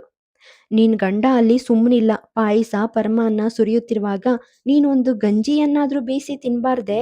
ಮಾಡೋಕ್ ಬೇಸರ ಆದ್ರೆ ಮಧ್ಯಾಹ್ನ ಒಂದು ಮುಷ್ಟಿ ಅಕ್ಕಿ ಹೆಚ್ಚಾಗಿ ಹಾಕಿದ್ರೆ ನೀರಕ್ಕಿ ಅನ್ನ ತಿನ್ಬಹುದಿತ್ತಲ್ಲ. ಕಟ್ಟಿಗಿನ ಉಪ್ಪಿನಕಾಯಿ ಇದೆ, ಎಣ್ಣೆ ಉಪ್ಪು ಹಾಕಿ ಉಂಡ್ರೆ ರುಚಿಗೆ ರುಚಿಯೂ ಆಗೋದಿಲ್ವೇ ಎಂದಳು. ಪಾರ್ವತಿಯು ಸಾಮಾನ್ಯವಾಗಿ ಗಂಡನು ಸಮಾರಾಧನೆ ಊಟಕ್ಕೆ ಹೋದ ದಿವಸಗಳಲ್ಲೆಲ್ಲ ಅದೇ ಕೆಲಸ ಮಾಡುತ್ತಿದ್ದಳು. ಆದರೆ ಈಗ ಮಳೆಗಾಲ. ಅದ್ಕೆ ಈ ದರಿದ್ರ ಮಳೆಗಾಳಿ ಬೀಸುವಾಗ ನೀರಕ್ಕಿ ಅನ್ನ ಬಾಯಿಗೆ ಹಾಕಿದ್ರೆ ಕರಳು ಕತ್ತರಿಸಿಟ್ಟ ಹಾಗಾಗುತ್ತೆ. ಸೆಕೆ ದಿನ ಆದ್ರೆ ನೀರಕ್ಕಿ ಅನ್ನ ತಂಪು ನಿಜ. ನಿಜ. ಸರಸ್ವತಿಗೆ ತನ್ನ ಚಿಕ್ಕಂದಿನ ದಿನಗಳ ನೆನಪು ಬಂದಿತು. ಕುಂಕುಮ ಅಳಿಸಿದಂದಿನಿಂದಲೇ ಅವಳು ರಾತ್ರಿಯ ಊಟ ಬಿಟ್ಟಿದಳು. ಅಂದಿನಿಂದ ನೀರಕ್ಕಿ ಅನ್ನದ ಗುರುತು ಅಳಿಸಿ ಹೋಗಿತ್ತು. ಪಾರ್ವತಿಯ ಕಷ್ಟವನ್ನು ನೆನೆದು, ನಿನ್ನ ಹೈಲಿಗೆ ಕಿಚ್ಚ ಹಾಕೀತು, ನಿನಗೆ ದಣಿವಾಗಿದೆ ಅಂತ ಕಾಣ್ತದೆ. ನೀನು ಮೆಲ್ಲಗೆ ಮಿಂದು ಶಿವ ಶಿವ ಎನ್ನು, ನಾನು ಬಂದು ಅಡಿಗೆ ಮಾಡ್ತೀನಿ. ಮಧ್ಯಾಹ್ನದ ಉಳಿದಿದೆಯೇ ಎಂದು ಕೇಳಿ ಅವಸರವಾಗಿ ಸ್ನಾನ ಮುಗಿಸಿ ಕೆರೆದಂಡೆಗೆ ಬಂದಳು. ಬೇಡ ಅತ್ಗೆ, ನಿನಗ್ಯಾಕೆ ಉಪದ್ರ? ಹುಳಿಯೂ ಉಳಿದಿಲ್ಲ. ನನಗೆ ಹುಳಿ ಮಾವಿನ ಹಣ್ಣಂದ್ರೆ ಇಷ್ಟ ಅಲ್ವೇ? ಅದನ್ನು ಸೌತೆಕಾಯಿಯನ್ನು ಹಾಕಿ ಹುಳಿ ಮಾಡಿದ್ದೆ. ಬಾಯಿಗೆ ರುಚಿ ಆಯ್ತೋ ಒಂದು ಮುಷ್ಟಿ ಜಾಸ್ತಿಯಾಗಿಯೇ ಉಂಡೆ. ಆವಾಗಲೇ ಹೊಟ್ಟೆ ಕಚ್ತಿತ್ತು. ಯಾವ ಮಣ್ಣಿಗೆ ಹೀಗಾಗ್ತದೆ ಅಂತ ಜಾನಿಸ್ತದೆ. ಇಂದು ಮಾವಿನ ಹಣ್ಣಿನ ಕಿತಾಪತಿ ಎಂದು ಮುಗಿಸುವಷ್ಟರಲ್ಲಿ ಸರಸ್ವತಿ ಎಲ್ಲಿದ್ದಾಳೆ? ಅವಳು ಮನೆಯ ಒಲೆಯನ್ನು ಉರಿಸಿ ಹೆಸರಿಗಿರಿಸಿದಳು. ಪಾರ್ವತಿ ಮೈಯುಜ್ಜಿಕೊಂಡು ಅತ್ತಿತ್ತ ತಿರುಗಿ ಒಣ ಬಟ್ಟೆ ಹುಡುಕುವಾಗ ಸರಸ್ವತಿಯು ಏನ್ ಮೇಲೋಗ್ರ ಮಾಡ್ಲಿ ಎಂದು ಯೋಚಿಸುತ್ತಿದ್ದಾಳೆ. ಅಂಗಳದಿಂದಲೇ ಪಾರ್ವತಿಯು ಕೂಗುತ್ತಾ, ಗೊಜ್ಜು ಗಿಜ್ಜು ಏನು ಬೇಡ, ಉಪ್ಪಿನಕಾಯುಂಟು, ನಾನುಂಟು ಎಂದಳು. ಅಷ್ಟೇನ್ ದರಿದ್ರ ಬಂತು ನಿನ್ಗೆ? ಮಾವಿನ ಹಿಂಡಿ ಹಾಕುದುಂಟು, ಭರಣಿಯ ಬಾಯನ್ನು ತೆರಿಲಿಲ್ಲ ಎಂದಳು. ಮಾವಿನ ಹಿಂಡಿಯು ಅಂದಿನ ಬೇಸಿಗೆಯಲ್ಲಿ ಹೊಸದಾಗಿ ಮಾಡಿದ ತಯಾರಿ. ಆ ಭರಣಿಯ ಬಾಯನ್ನು ತೆರೆದಿಲ್ಲ ಎಂಬುದು ನಿಜ. ಆದುದರಿಂದಲೇ ಅದು ಅವಳಿಗೆ ಬೇಡವೆನಿಸಿತು. ಅತ್ತಿಗೆ, ಅವ್ರಿಗಿಂತ ಮೊದಲು ನಾನದ್ರ ರುಚಿ ನೋಡ್ಬೇಕೇ ಎಂದಳು. ನೀನ್ ಶಾಸ್ತ್ರ ಹಾಳಾಯ್ತು. ಅವನ್ ಎಷ್ಟು ಮನೆಗಳಲ್ಲಿ ಮಾವಿನ ಹಿಂಡಿ ರುಚಿ ಕಂಡಾಯ್ತೋ. ಹೋಗ್ಲಿ, ಬೇಯ್ಸಾಕದ್ ಮಾವಿನಕಾಯಿ ಗೊಜ್ಜು ಮಾಡ್ಲೇ? ಹಾ ಎಂದಳು ಪಾರ್ವತಿ. ಮರುಕ್ಷಣ ಮಧ್ಯಾಹ್ನದ ಮಾವಿನ ಹಣ್ಣಿನ ಕಿತಾಪತಿಯ ನೆನಪಾಗಿ, ಬೇಡ ಅತ್ಗೆ, ಏನು ಬೇಡ. ಮಧ್ಯಾಹ್ನದ ಮಾವಿನ ಹಣ್ಣೆ ಹೊಟ್ಟೆಗಾಗ್ಲಿಲ್ಲ. ಈಗ ತಿರುಗಿ ಮಾವಿನಕಾಯಿ ಗೊಜ್ಜು ತಿಂದ್ರೆ ಕಾವಾದೀತು ಎಂದಳು. ಸರಸ್ವತಿಗೆ ದಿಗ್ಭ್ರಮೆಯೇ ಆಯಿತು. ಏನೂ ಮಾಡುವುದು ಬೇಡವೆಂದು ಕೊನೆಗೆ ಬರೀ ಅನ್ನ ಉಪ್ಪಿನಕಾಯಿ ತಿನ್ನುವುದೇ ಇವಳ ಹಣೆಯ ಬರಹ. ಅಣ್ಣನಿಗೆ 1000 ಸಾರಿ ಹೇಳಿದ, ನಿನ್ನ ಗೋಪಿ ಬತ್ತಿತು, ಅದು ಹಳೆತೂ ಆಯಿತು, ಪೈರಿಂದ ಒಂದು 4 ಸಿದ್ದೆಯನ್ನಾದರೂ ಕರೆಯುವ, ಒಂದು ಎಮ್ಮೆ ತಾ ಮಹಾರಾಯ, ಒಂದಷ್ಟು ಮಜ್ಜಿಗೆ ನೀರಾದರೂ ಕಾಣಬಹುದು ಎಂದೆ. ಅವನಿಗೇನು, ಹೋದ್ ಮನೆಯಲ್ಲಿ ಮೊಸರು ಸಿಕ್ಕಿದ್ರೆ ಸಾಕು. ಹಾಲು ಹೈನಿಲ್ದೆ ಪಾರ್ವತಿ ಒಣಗಿ ಕಡ್ಡಿಯಾಗಿದ್ದಾಳೆ ಎಂದ್ರೆ ಅವನು ನಂಬೋದೇ ಇಲ್ಲ ಎಂದಂದುಕೊಂಡಳು. ಈ ಯಾವತ್ತು ಆತ್ಮಗತಗಳು ಪಾರ್ವತಿಯ ಕಿವಿಗೂ ಬಿದ್ದವು. ಅತ್ತಿಗೆ, ನೀನ್ ಸುಮ್ಮನೆ ಅವರನ್ನ ಬೈಯೋದ್ಯಾಕೆ? ನನಗಿನ್ನೂ ಮಜ್ಜಿಗೆ ನೀರು ಕುಡಿದು ಸ್ವರ್ಗ ಸಿಗ್ಬೇಕೇ ಎಂದಳು. ಅವಳ ಮನಸ್ಸು ಮಜ್ಜಿಗೆಯಿಂದ ಸಂತಾನದ ಅಭಾವಕ್ಕೆ ಹರಿದು ಕಣ್ಣೀರಲ್ಲಿ ಪರ್ಯಾವಸನವಾಯಿತು. ಸರಸ್ವತಿಯು ಅವಳೊಡನೆ ಇಂಥ ವಿಚಾರಗಳಲ್ಲಿ ಅಭಿಪ್ರಾಯವನ್ನು ಕೇಳಿಯೇ ಉಪಯೋಗವಿಲ್ಲ ಎಂದು ಒಂದಿಷ್ಟು ಸಂಡಿಗೆಯನ್ನು ಸೌಟಿನಲ್ಲೇ ಹುರಿದಳು. 2 ಖಾರದ ಉದ್ದಿನ ಹಪ್ಪಳಗಳನ್ನು ಸುಟ್ಟಳು. ಜಪ ಮಾಡುತ್ತಾ ಕುಳಿತಾಗ ಹೆಸರಿಟ್ಟು ನೀರು ಕುದಿದೂ ಆಯಿತು. ಇಬ್ಬರು ಶಿವ ಶಿವ, ಓಂ ನಮಃ ಶಿವಾಯ ಗಳನ್ನು ಮುಗಿಸಿ ಕೈಯಲ್ಲಿ ಜಪಸರಗಳನ್ನು ತಿರುಗಿಸುವಾಗ ಅಡುಗೆ ಮುಗಿದಿತ್ತು. ಸರಸ್ವತಿಯು ಪಾರ್ವತಿಯನ್ನು ಕರೆದು, ಬಟ್ಟಲನ್ನಿರಿಸು, ಈ ಅಡ್ಗೆಯೊಂದು ಕೆಲಸವೇ? ಕಟ್ಟಿಗೆ ಒಯ್ಯಿನವಾಗಿದ್ರೆ ತಕ್ಷಣ ಅಡುಗೆ ಆಗ್ತದೆ. ಈಗ ನೋಡು, ಒಂದು ಗಳಿಗೇನೂ ಹಿಡಿಲಿಲ್ಲ ಅಂದಳು. ಪಾರ್ವತಿಯು ಅತ್ತಿಗೆಯ ಕರುಣೆಯನ್ನು ನೆನೆಯುತ್ತಾ ಊಟಕ್ಕೆ ಕುಳಿತಳು. ಅತ್ತಿಗೆ ಹಪ್ಪಳ ಸಂಡಿಗೆಗಳನ್ನು ಹುರಿದು ಇರಿಸಿದುದರಿಂದ ಊಟದ ಆತುರವೇ ಹುಟ್ಟಿತು. ಬಟ್ಟಲನ್ನಿಟ್ಟು ಅನ್ನ ಬಡಿಸಿಕೊಂಡು ನೋಡುತ್ತಾಳೆ. ಅತ್ತಿಗೆ ಮೂರು ಮೂರು ಹಪ್ಪಳಗಳನ್ನು ಸುಟ್ಟಿಟ್ಟಿದ್ದಾಳೆ. ಅದರಲ್ಲಿ ಒಂದನ್ನು ಇನ್ನೊಂದನ್ನು ಅರ್ಧ ಮಾಡಿ ಹಿಡಿದುಕೊಂಡು ಅವುಗಳ ತಲೆಯ ಮೇಲೆ 4 ಸಂಡಿಗೆಗಳನ್ನಿರಿಸಿ ಈಚೆ ಕೈಯಲ್ಲಿ ಒಂದು ಕೌಳಿಗೆ ನೀರನ್ನು ಹಿಡಿದುಕೊಂಡು ಹೊರಕ್ಕೆ ಬಂದಳು. ಸರಸ್ವತಿ ಜಪಕ್ಕೆ ಕುಳಿತ ಚಾವಡಿಯಲ್ಲಿ ದೀಪವಿರಲಿಲ್ಲ. ಆ ಕತ್ತಲಲ್ಲೇ ಇವಳ ಕಾಲ ಸಪ್ಪಳ ಕೇಳಿ ಅವಳು, ಪಾರ್ವತಿ, ಇನ್ನೂ ಉಣ್ಣಲಿಕ್ಕೆ ಮುಹೂರ್ತ ಬರ್ಲಿಲ್ವೇ ಎಂದಳು. ಉತ್ತರವಾಗಿ ಈಕೆ, ಅತ್ತಿಗೆ, ನನಗೇನು ಮೂರ್ ಹಪ್ಪಳ ತಿನ್ಲಿಕ್ಕೆ ರಾಹು ಹಿಡ್ದಿದೆಯೇ, ಇಗೋ ಒಂದು ಹಪ್ಪಳವಾದ್ರೂ ತಿನ್ನು ಎಂದು ಅದನ್ನು ಅವಳ ಮುಂದೆ ಇರಿಸಿ ಹೊರಟು ಹೋದಳು. ಆ ಹಪ್ಪಳವು ಇವಳ ಜಪ ಮುಗಿಯುವ ತನಕ ಅಲ್ಲೇ ಇರಬೇಕಾಯಿತು. ಸರಸ್ವತಿಯು ಪ್ರತಿ ರಾತ್ರಿ 1008 ಪಂಚಾಕ್ಷರಿ ಜಪ ಮಾಡದೆ ಮಲಗುವವಳಲ್ಲ. ಈಗ ಹಪ್ಪಳಕ್ಕಾಗಿ ವ್ರತಭಂಗ ಮಾಡಲು ಬಂದಿದ್ದೆ. ಆ ಜಪ ಮುಗಿಸುವಾಗ ಪಾರ್ವತಿಯ ಊಟವಾಗಿ ನೆಲ ಬಳಿದು ಮುಗಿದಿತ್ತು. ಅಡಿಗೆ ಮನೆಯ ದೀಪವು ಹೊರಕ್ಕೆ ಬಂದಿತು. ಇನ್ನು ಹಪ್ಪಳವನ್ನು ತಿನ್ನಲೇ ಇಲ್ಲವೇ ಎಂದಳು ಆಕೆ. ಜಪ ಮುಗಿಸಿ ತಿನ್ನುವ ಅಂತ ಕುಳಿತೆ ಎಂದಳು ಸರಸ್ವತಿ. ಜಪವೂ ಮುಗಿಯಿತು. ಸರಸ್ವತಿಯು ತಿರುಗಿ ಹಪ್ಪಳವನ್ನು ಪಾಲು ಮಾಡಿ ಆ ಅರ್ಧ ಹಪ್ಪಳವನ್ನು ಪಾರ್ವತಿಗೆ ತಿನ್ನಿಸಿಯೇ ಬಿಟ್ಟಳು. ರಾತ್ರಿ ತಂಗಾಳಿ ಬೀಸುತ್ತಿತ್ತು. ಮಳೆ ಮುಗಿಲುಗಳು ಬಿರುಸಾಗಿ ಓಡಾಡುತ್ತಿದ್ದವು. ಅದರಲ್ಲೇ ಎಳೆಯ ಚಂದ್ರನು ಆಟವಾಡುತ್ತಿದ್ದ. ಅಂಗಳದಲ್ಲಿ ತುಸು ಬೆಳಕು ಕುಣಿಯುವುದನ್ನು ಕಂಡು ಸರಸ್ವತಿಯು, ಅತ್ತಿಗೆ, ಇಲ್ಲಿ ದೀಪ ಯಾಕೆ ಮಣ್ಗೆ, ಹೊರಗೆ ತಿಂಗಳು ಬೆಳಕು ಇದೆ ಎಂದು ಅದನ್ನು ನಂದಿಸಿ ಕಂಬಕ್ಕೆ ಎದುರು ಬದುರಾಗಿ ಹೊರಗೆ ಕುಳಿತು ಆ ವರ್ಷದ ಹಸಿರುವಾಣಿ ಬೆಳೆಯುವ ವಿಚಾರ ಯೋಚನೆ ಮಾಡತೊಡಗಿದರು. ಅದ್ಕೆ ಈ ವರ್ಷ ನೆಟ್ಟ ಹಸಿರುವಾಣಿ ಬೀಜ ಒಂದೂ ಉಳಿಲಿಲ್ಲ. ಈ ದರಿದ್ರ ಮಳೆ ಏಕ್ಸಾನು ಒಡೆದು ಮುಂಗು ಬಂದ ಸಸಿಗಳು ಕೊಳ್ತು ಹೋದ್ವು. ಇನ್ನೊಂದ್ ಸಾರಿ ಬೀಜದ ಮಡಿ ಮಾಡ್ಲಿಕ್ಕೆ ಬೀಜವನ್ನ ಕೊಡೋರು ಯಾರು? ಬೆಂಡೆ ಬೀಜ ಎಷ್ಟು ಚೆನ್ನಾಗ್ ಕುಡಿಬಿಟ್ಟಿತ್ತು ಎಂದಳು ಪಾರ್ವತಿ. ಹೌದಂತೇನೆ. ಸೌತೆಕಾಯಿ ಇನ್ನೂ ಎಷ್ಟು ದಿವಸ ಬಂದೀತು? ಹೆಚ್ಚೆಂದ್ರೆ ಇನ್ನೊಂದ್ ತಿಂಗಳು. ಇನ್ನು ಹೊಸ ಬೀಜ ಬಿತ್ತಿ ಗಿಡ ಮಾಡಿ ಹಸ್ರುವಾಣಿಯಾಗುವಾಗ ಚೌತಿ ಕಳೀತದೆ. ಅಲ್ಲಿವರೆಗೆ ಏನ್ ಬೇಯಿಸೋದು? ಹಸ್ರುವಾಣಿ ಇಲ್ಲ ಅಂತ ನಿತ್ಯ ಹಪ್ಳ ಸಂಡ್ಗೆ ಮಾವಿನ ಹಿಂಡಿ ತೆಗೆದ್ರು ಸಿಟ್ಟಾಗ್ತಾರೆ. ಹಾಗೆಂದು ಕಾಯಿ ಹಾಕಿ ಏನಾದ್ರೂ ಸಾಸ್ವೆ ಪಳದ್ಯ ಮಾಡಿದ್ರೆ ಕಾಯಿ ಎನ್ನಲ್ಲ ಲಗಡಿ ತೆಗೆ. ತೋಟದ ಮರ ಕುಚ್ಕೊಂಡ್ ಹೋಗಿ ಬರೋ ಕಾಯಿಗಳು ಅಷ್ಟಕ್ಕಷ್ಟೇ. ಅದರಲ್ಲೇ ಊಟಕ್ಕೂ ಆಗ್ಬೇಕು, ಎಣ್ಣೆಗೂ ಹಾಕ್ಬೇಕು, ಹೆಚ್ಚುಗಟ್ಲೆ ಕೆಲ್ಸಕ್ಕೂ ಬೇಕು ಅಂತಾರೆ. ಹೌದು, ನಮ್ಮಣ್ಣನ್ ಕೆಲ್ಸ ಎಲ್ಲ ಹಾಗೇನೆ. ಬಾಯಿಗೆ ರುಚಿ ಆಗ್ಬೇಕು, ಇಂದು ಮಾಡಿದ ಪದಾರ್ಥ ನಾಳೆಗ್ ಮಾಡ್ಬಾರ್ದು. ತಂದಾಕೋದ್ ಹಾಕ್ಲಿ ಬಿಡ್ಲಿ, ನಡಿಯೋ ಕ್ರಮ ಒಂದೇ ತೆರನಾಗ್ ನಡಿಬೇಕು. ಕಳೆದ ವರ್ಷ ನಮ್ಗೆ ಅತಿ ಬುದ್ಧಿ ಆಯ್ತು ನೋಡು. ನಮ್ ಕೆಳಗಿನ ಗದ್ದೆಯನ್ನ ಹಾಗೆಯೇ ಹಡು ಬೀಳಿಸುವ ಬದಲು ಎಳ್ಳನ್ನಾದ್ರೂ ಬಿತ್ತಿದ್ರೆ ಒಂದೆರಡು ಬೇಳೆ ಎಣ್ಣೆಯಾದ್ರೂ ಸಿಕ್ತಿತ್ತು. ಅದಕ್ಕೆ ಅವನು ಬೇಡ ಅಂದ್ಬಿಟ್ಟ. ಈಗ ತೆಂಗಿನೆಣ್ಣೆ ಖರ್ಚಾದ್ರೆ ಬೊಬ್ಬೆ ಹೊಡೆದ್ರೆ ಏನ್ ಬರ್ತದೆ? ಹಾಗೆಯೇ ಮಾತನಾಡುತ್ತಾ ಆಡುತ್ತಾ ದಿನದ ದಣಿವಿನಿಂದ ಬರುವ ತೂಕಡಿಕೆಯಿಂದ ದನಿಗುಗ್ಗುತ್ತಾ ಬಂದು ಅವಳ ಮಾತು ಇವಳಿಗೆ ಕೇಳಿಸದು, ಇವಳ ಮಾತು ಅವಳಿಗೆ ಕೇಳಿಸದು. ಹಾಗೆಯೇ ಕುಳಿತಲ್ಲೇ ಅವರು ಮಗ್ಗುಲನ್ನು ಚಾಚಿದರು. ನಿದ್ರೆಯೂ ಬಂದಿತ್ತು. ಅಷ್ಟರಲ್ಲೇ ಐತಾಳರ ಬಾಯಿಂದ ಪದ್ಧತಿಯಂತೆ ತೊಡುಮೆ ದಾಟುವಾಗ ಸಾಂಬ ಶಿವ ಎಂಬ ಧ್ವನಿ ಕೇಳಿ ಬಂತು. ಅಂಗಳಕ್ಕೆ ದಡದಡ ಕಾಲು ಬಡಿದು ಧೂಳು ಜಾಡಿಸಿದರು. ಕೊಡೆಯನ್ನು ಧಾವಳಿಯನ್ನು ಚಾವಡಿಯಲ್ಲಿರಿಸಿ ತಿರುಗಿ ಕೆರೆಗೆ ಹೋಗಿ ಕಾಲು ತೊಳೆದುಕೊಂಡು ಬಂದು, ಏನು ನಿದ್ದೆ ಬಂದೈತೆ, ಒಂದ್ ದೀಪ ಉರಿಸ್ಬಾರ್ದೆ ಎಂದರು. ಪಾರ್ವತಿಗೆ ದಡಕ್ಕನೆ ಎಚ್ಚರವಾಯಿತು. ಅದ್ಗೆ ಬಂತ್ರಂತ ಕಾಣ್ತದೆ ಅಂದು ಅಡುಗೆ ಮನೆಗೆ ದೀಪ ಉರಿಸಿಕೊಂಡು ಬರಲು ಹೋದಳು. ಸರಸ್ವತಿಯು ಅಣ್ಣನೊಡನೆ, ಈ ಕತ್ಲೆಯಲ್ಲಿ ಹೊಳೆನ ಯಾಕೆ ದಾಟ್ ಬರ್ಬೇಕು? ನೆರೆ ನೀರಲ್ಲಿ ಆಟನೇ ಎಂದಳು. ಎಲ್ಲಿನ ಕತ್ಲೆ? ಬೆಳದಿಂಗಳು ಸೊಂಪಾಗಿದೆ. ಅಲ್ದೆ ಕನ್ಯಾಣದ ಸುಬ್ರಾಯರು ಜೊತೆಗಿದ್ರು. ಅವರು ಇವತ್ತು ಸಂತೆ ದಿನ ಅಲ್ವೇ? ಕುಂದಾಪುರಕ್ಕೆ ಹೋಗಿದ್ರು. ಕೋಟದಪೇಟೆಯಲ್ಲಿ ಸಿಕ್ಕಿದ್ರು. ಇಬ್ರು ರಪ ರಪ ಕೈ ಬೀಸ್ಕೊಂಡು ಹೊರಟೆವು. ನೀರ್ ಅಷ್ಟೊಂದು ಇಳಿದಿರ್ಲಿಲ್ಲ. ಬೆಳಗಿನ ಹಾಗೆಯೇ ಇದೆ.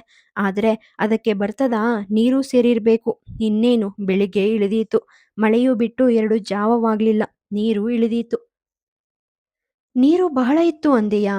ನೀರು ನೀರೇ ಇರ್ಬೇಕು. ಅದೆಲ್ಲ ಯಾರ್ ಮೊಳ ಹಾಕಿ ಅಳ್ದೋರು? ನನ್ ಧ್ಯಾನವೆಲ್ಲ ಸುಬ್ರಾಯರ್ ಮಾತನ್ ಮೇಲೆ ಇತ್ತು. ಸರಸ್ವತಿ, ನಮ್ ಸುಬ್ರಾಯರು ತಂಗಿ ಇಲ್ವೇ? ಐರೋಡಿ ಕೊಟ್ಟೋಳು. ಈಗ ಅಶನಾರ್ಥದ ಮೇಲೆ ಅಣ್ಣನ್ ಮನೇಲಿದಾಳಲ್ಲ. ಅವಳ ಮಗುಗೆ ಹೆಸ್ರೇನು, ಅದೆಲ್ಲಿದೆ, ಇಲ್ಲಿದ್ಯೋ, ಅಲ್ಲಿ ಐರೋಡಿಲಿದ್ಯೋ, ಅದು ಸಣ್ಣ ಪಿಣಕುಟಿಯಾಗಿರುವಾಗ ಕಂಡ್ ನೆನಪು. ಅದಕ್ಕೆ ಮದ್ವೆ ಅಂತೆ. ಅದು ಪಿಣಕುಟಿ ಏನು? ಆ ಸಾವಿತ್ರಿ ಹೆಣ್ಣಿಗೆ 10 ವರ್ಷ ತುಂಬಿ ಆಯಿತು. ಬರುವ ಸುಗ್ಗಿಗೆ 10 ಹಿಡಿದು 11 ತೊಡಗುತ್ತದೆ. ಇನ್ನು ಮದ್ವೆ ಅಂದ್ರೆ ಮೈನೆರೆದ ಮೇಲೆ ಮಾಡೋದೆ. ಆದ್ರೆ ಆ ಹೆಣ್ಣೆಂದ್ರೆ ಚಿನ್ನ. ಅದ್ರ ಮೂಗು ಏನ್ ಚಂದ, ಕಣ್ಣೇನ್ ಲಕ್ಷಣ. ಪಾಪ ಸಣ್ಣದಿರುವಾಗ್ಲೇ ಅಪ್ಪ ಸತ್ತು ಕಂಗಾಲಾಯ್ತು. ಆದ್ರೂ ಈ ಅಮ್ಮನೂ ಅಜ್ಜನೂ ಸೇರಿ ಹೇಗಾದ್ರೂ ದೊಡ್ಡದ್ ಮಾಡಿದ್ರು. ಅದಕ್ಕೆ ಈಗ ಮದ್ವೆ ಏನು? ಆಗ್ಲಪ್ಪ, ದೇವ್ರು ಒಳ್ಳೇದನ್ನ ಮಾಡ್ಲಿ. ಎಲ್ಲಿಯ ಗಂಡು? ಗಂಡು ಎಲ್ಲಿಯದೋ ಅಂದರು, ಮರ್ತೋಯ್ತು. ಹಾ, ನಿಮ್ ನೆನಪು ಸಾಕು, ನೀವೂ ಸಾಕು ಅಂದಳು ದೀಪ ಹಿಡಿದುಕೊಂಡು ಬಂದ ಪಾರ್ವತಿ. ಐತಾಳರು ಚೇಷ್ಟೆಗೆ, ನಿಮ್ ಹೆಣ್ಮಕ್ಳಿಗೆ ಬೆಂಡೆಕಾಯಿಂದ ಬೆಂಡೋಲೆ ತನಕ ನೆನಪೆ, ನಮ್ಗೆಲ್ಲ ಗಂಡಸರಿಗೆ ಹಾಗೇನು ಅಂದರು. ಅಷ್ಟರಲ್ಲಿ ಅವರಿಗೆ ಗಂಡಿನ ಮನೆಯ ನೆನಪಾಯಿತು. ನೋಡುದ್ಯಾ, ಪಾರಂಪಳ್ಳಿ ಲಚ್ಚಮ್ಮಯ್ಯರ ಮಗನಿಗಂತೆ. ಅವರಿಗೆ ಇರೋದು ಒಂದೇ ಗಂಡು, ಇವಳಿಗೆ ಒಂದೇ ಹೆಣ್ಣು. ಮಾಣಿ ಏನು ಸದರವಲ್ಲ, 10 ಮುಡಿ ಗದ್ದೆಯುಂಟು. ಲಚ್ಚಮ್ಮಯ್ಯರು 10 ಮುಡಿ ಗದ್ದೆನ ಮನೆ ಸಾಗುವಳಿ ಮಾಡ್ತಾರೆ. ಹೀಗಾಗಿ ಊಟಕ್ಕೆ ಬರಗಾಲವಿಲ್ಲ. ಅಲ್ದೇ ನೋಡು, ಪಾರಂಪಳ್ಳಿ ಊರಿಗೆ ಹುಡುಗಿಯನ್ನ ಕೊಟ್ರೆ ಊಟಕ್ಕೊಂದು ಮೋಸವಿಲ್ಲ. ಅಲ್ಲಿನ ಮಣ್ಣು ಹಾಗೆಯೇ. ಎಂಥ ಕಟ್ಟಗಿನ ಸೆಕೆಗಾಲವಾದ್ರೂ ಹುರುಳಿ ಬೇಳೆ ತೊವ್ವೆ, ಅವಡೆ ಸೊಪ್ಪಿನ ಪಲ್ಯಕ್ಕೆ ಬರಗಾಲವಿಲ್ಲ ಎಂದರು. ತೊಗರಿ ಬೇಳೆಯನ್ನು ವರ್ಷಕ್ಕೆರಡು ಬಾರಿ ಕಾಣುವ ಐತಾಳರ ಊರಿನಲ್ಲಿ ತೊವ್ವೆಯನ್ನು ಮಾಡಿದರೆ ಹೆಸರುಬೇಳೆಯಿಂದ ಮಾಡಬೇಕು. ಹೆಸರುಬೇಳೆ ತೊವ್ವೆ ಏನೋ ದೇಹಕ್ಕೆ ತಂಪು ನಿಜ, ಆದರೆ ಬಾಯಿಗೆ ಅಷ್ಟೇನು ರುಚಿಯಲ್ಲ. ಆದುದರಿಂದ ಮನ್ನಣೆಯ ಸ್ಥಾನ ಹುರುಳಿ ಬೆಲೆಯ ತೊವ್ವೆಗೆ ದೊರೆತುದರಲ್ಲಿ ಸೋಜಿಗವಿಲ್ಲ. ಮದುವೆಯ ವಿಚಾರದಿಂದ ಐತಾಳರ ನೆನಪು ನಾಳಿನ ದಿನಕ್ಕೆ ಹರಿಯಿತು. ಹೌದೇ ಸರಸ್ವತಿ, ನೀನು ಪಾರ್ವತಿಯು ಬಿತ್ಕೊಳ್ಳಿ. ನಾನು ತಕ್ಷಣ ನಮ್ಮ ಸೂರನನ್ನ ಕಂಡುಬರ್ತೀನಿ. ನಾಳೆ ಬೆಳಿಗ್ಗೆ ಗದ್ದೆ ನೀರು ಇಳಿದದ್ದಾದ್ರೆ ಅದೊಂದು ಗದ್ದೆ ಹೂಡಿ ಬಿಡು ಅಂತೀನಿ.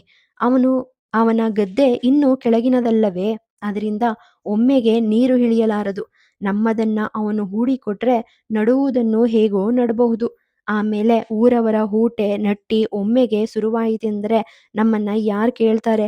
ಒಂದೇ ಒಂದು ಆಳು ಕೆಲಸಕ್ಕೆ ಸಿಗ್ಲಿಕ್ಕಿಲ್ಲ ಎಂದರು. ಸೂರಪ್ಪನ ಮನೆ ಇರುವುದು ಅಲ್ಲಿಂದ ಅರ್ಧ ಮೈಲಿಗೆ. ಅವನಿಗೆ ರಾತಾರಾತ್ರಿಯೇ ತಾಕೀತು ಮಾಡಿ ಬರಲು ಐತಾಳರ ಸವಾರಿ ಹೊರಡಲು ಸಿದ್ಧವಾಯಿತು. ಅವರು ಹೊರಡುತ್ತಲೇ ಸರಸ್ವತಿಯು, ಅಣ್ಣನಿಗೆ ಮರಳೇನು? ಅದು ಸೂರಪ್ಪನವ. ಹೊತ್ತು ಮುಳುಗುವಾಗ ಕಳ್ಳು ಕುಡಿದು ಮಲಗಿದ್ರೆ ಹೊತ್ತು ಮೂಡುವಾಗ್ಲೇ ಹೇಳುವವ. ಈಗ ಹೋಗಿ ಹೇಳಿದ್ರೆ ಅವನಿಗೆ ಬೆಳಗಾಗೋ ತನಕ ನೆನಪು ಉಳಿಬೇಕಲ್ಲ.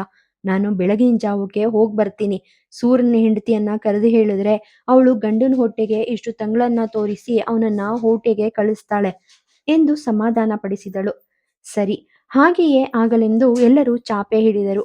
ನಿದ್ದೆಯ ಮಧ್ಯದಲ್ಲಿ ಯಾವುದೋ ಒಂದು ಎಕ್ಕಳೆ ತನ್ನ ಮೇಲೆ ಓಡಾಡಿದಂತಾಗಿ ಪಾರ್ವತಿಗೆ ಎಚ್ಚರವಾಯಿತು.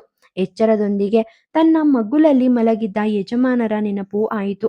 ಅದರ ನೆನಪಿನೊಡನೆ ಬೆಳಗ್ಗೆ ತಾನು ಸರಸ್ವತಿಯು ಮಾತನಾಡಿದ ದತ್ತುಕೊಳ್ಳುವ ಸಂಗತಿಯೂ ಹೊಳೆಯಿತು. ಅದನ್ನೀಗಲೇ ಗಂಡನೊಂದಿಗೆ ಪ್ರಸ್ತಾಪಿಸುತ್ತೇನೆ ಎಂದು ಎಣಿಸಿ ಅವನ ಕಡೆಗೆ ಮುಖ ತಿರುವಿದರೆ ಐತಾಳರ ಸವಾರಿ ಅಲ್ಲಿರಬೇಕೇ. ಅಯ್ಯೋ, ಇವರೆಲ್ಲಿಗೋದ್ರಪ್ಪ ಎಂದು ಯೋಚಿಸುವುದರೊಳಗೆ ಅವರ ಕಾಲಿನ ದಡದಡ ಸದ್ದು ಅಂಗಳದಿಂದ ಕೇಳಿಸಿತು. ಪಾರ್ವತಿ ಹಾಸಿಗೆಯಲ್ಲೇ ಕಣ್ಣು ಹಿಚುಕುತ್ತಾ ಕುಳಿತಳು. ಐತಾಳರು ಬಂದರು. ಇವಳನ್ನು ಕಂಡು ನಿನಗೆ ನಿದ್ರೆ ಬರಲಿಲ್ವೇ ಎಂದರು. ಬೆಳಗಿಗೊಂದು ಕೆಲಸ ಬಾಕಿ ಬೇಡವೆಂದು ಸೂರನಿಗೆ ಹೇಳಿಯೇ ಬಂದೆ. ಬೆಳಗ್ಗೆ ನೀರು ಇಳಿದೀತು, ಬಂದು ಹೂಡುತ್ತೇನೆ ಎಂದು ಒಪ್ಪಿದ ಎಂದು ತಿಳಿಸಿದರು. ನಾಳೆ ನಾಡಿದ್ದು ಯಾರಾರ ಬಿಟಿ ಇದೆ, ಅದರೊಳಗೆ ತನ್ನ ಸಾಗುವಳಿ ಎಂದಾದೀತು ಎಂಬ ಯೋಚನೆ ಸೂರನಿಗೆ. ಮುಖ್ಯವಾಗಿ ಆ ರಾತ್ರಿ ಐತಾಳರು ಚಾಪೆ ಹಿಡಿದು ಮಲಗಿದರೆ ಅವರಿಗೆ ಒಂದೇ ಕನಸು. ಊರವರ ಗದ್ದೆಗಳನ್ನು ಹೂಡಿ ನಟ್ಟಾದರೂ ಅವರ ಹೊಲಗಳು ಹಾಗೇ ಉಳಿದಿವೆ ಎಂದು, ಅವರಿಗೆ ಕೆಲಸದ ಆಳುಗಳೇ ದೊರೆಯಲಿಲ್ಲವೆಂದು. ಈ ಯೋಚನೆಯಲ್ಲೇ ಎಚ್ಚರವಾಯಿತು. ಎಚ್ಚರವಾದೊಡನೆ ಸಂಶಯ ಬೇಡವೇ ಬೇಡ ಎಂದು ನಿರ್ಧರಿಸಿ ಎದ್ದು ಸೂರನ ಮನೆಗೆ ಹೋದರು. ಇವರನ್ನು ಅಂಗಳದಲ್ಲಿ ಕಂಡ ಸೂರನ ಬೊಳ್ಳು ನಾಯಿ ಬೋಳುಗರೆಯಿತು. ಆ ಸದ್ದಿನಿಂದ ಮನೆಗೆ ಎಚ್ಚರವಾಯಿತು. ಐತಾಳರು ಒತ್ತಟ್ಟು, ಛೂ ನಾಯಿ ಸುಮ್ನಿರು ಎನ್ನುವುದನ್ನು, ಏ ಸೂರ, ಕರೆಯೋದಿನ್ನೂ ಕೇಳಿಸ್ಲಿಲ್ವೇ ಎನ್ನುವುದನ್ನು ಇನ್ನೂ ತಟ್ಟು ನಡೆಸುತ್ತಿದ್ದರು. ಅಂತೂ ನಿರಾಶೆಗೊಂಡು ಈ ನಾಯಿಗಿದ್ದ ಎಚ್ಚರ ಸೂರನಿಗಿಲ್ಲ ಎಂದು ತೀರ್ಮಾನಿಸುವಾಗ ಮರು ಉತ್ತರ ಬಂದಿತು. ಹಾಗೆಯೇ ತಮ್ಮ ಸಂದೇಶವನ್ನು ಸೂರನಿಗೆ ತಿಳುಹಿ ತಾವು ನಿದ್ರೆ ಕಣ್ಣಲ್ಲಿ ತೂಗಿಕೊಂಡು ಮನೆಗೆ ಬಂದು ಚಾಪೆಯ ಮೇಲೆ ಹಾ ಸಾಂಬ ಶಿವ ಎಂದು ಒರಗಿದರು. ಐತಾಳರಿಗೆ ಆಯಾಸವಾದರೆ ಬೇಸರವಾದರೆ ಹೀಗೆ ಸಾಂಬ ಶಿವ ಹೊರಡಿಸುವುದು ರೂಢಿ.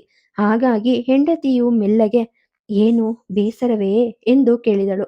ಐತಾಳರು ಹುಬ್ಬುಗಂಟಿಕೆ, ಅಯ್ಯ ನಿನಗೊಂದು ಸೇಳೆ ಶುರುವಾಯ್ತು, ಬೇಸರಕ್ಕೆ ಬಂತೇನೋ ಗ್ರಹಚಾರ, ನಿದ್ಯ ಕಣ್ಣಿಗೆ ಆಕ್ಳಿಕೆ ಬಂದೀತು, ಅಲ್ಲದೆ ಊಟವು ಹೊತ್ಮೀರಿಯೇ ಬಿದ್ದಿತು, ಆಕ್ಳಿಕೆ ಬಂತು, ಹ್ಞೂ ಹೋಗು ಮಲ್ಕೊಂಡು ನಿದ್ದೆ ಮಾಡು ಎಂದು ಗದರಿಸಿದರು.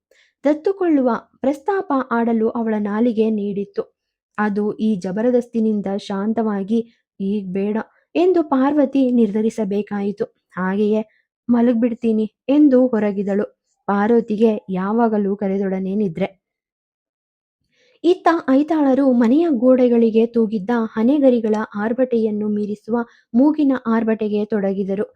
ಇವರನ್ನು ಮೀರಿಸುವ ಪ್ರಯತ್ನದಿಂದ ಕಡಲಿನ ಮಳೆಗಾಲದ ಮೊರೆತ ಒಂದೇ ಸಮನೆ ಕೇಳಿಸುತ್ತಿತ್ತು. ಐತಾಳರ ಗೊರಕೆ, ಹನೆಗರಿಗಳ ಬರಬರ ಸದ್ದು, ಕಡಲಿನ ಮೊರೆತಗಳು ಮೇಳವಿಸಿ ಒಂದು ಜೋಗುಳವಾಯಿತು.